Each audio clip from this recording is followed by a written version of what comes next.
এমনি রমজান জানতেছেন, ফুলের মালা দিয়ে স্মৃতিসৌধ শহীদ মিনার শ্রদ্ধা জানানো কি গুনাহ হবে? দেখুন, এটা শিরকের সাথে সাদৃশ্যপূর্ণ। এটাকে সরাসরি শিরক বলা কঠিন হবে, কারণ এখানে কেউ ইবাদতের উদ্দেশ্যে দেয় না, কিন্তু শিরকের সাথে সাদৃশ্য হয়, যার কারণে আমরা আমাদের আত্মত্যাগকারী ভাইদের জন্য, আমাদের বীরদের জন্য যাদের অবদান আমাদের প্রতি রয়েছে তাদের জন্য আমাদের ভালোবাসা প্রকাশ করব, তাদের জন্য আল্লাহর কাছে দোয়া করব। ইসলামী শরিয়া অনুযায়ী এভাবে তাদের প্রতি শ্রদ্ধা প্রদর্শন করা জায়েজ নয়। এটি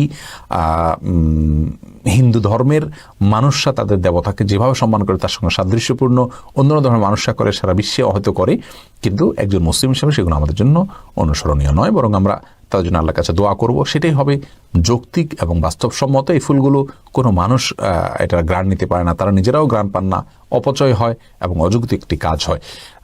আমরা দেশের প্রতি ভালোবাসা, মাতৃভূমির প্রতি টান এবং যাদের অবদান রয়েছে তাদের প্রতি কৃতজ্ঞতা, এগুলো আদায়ের ব্যাপারে তো কোনো সন্দেহ নেই, এগুলো আদায় করতেই হবে, সেটা ভিন্ন বিষয়। বাট প্রকাশের পদ্ধতিটা এরকম করাটা সঠিক নয়, ভিন্ন পদ্ধতি হতে হবে।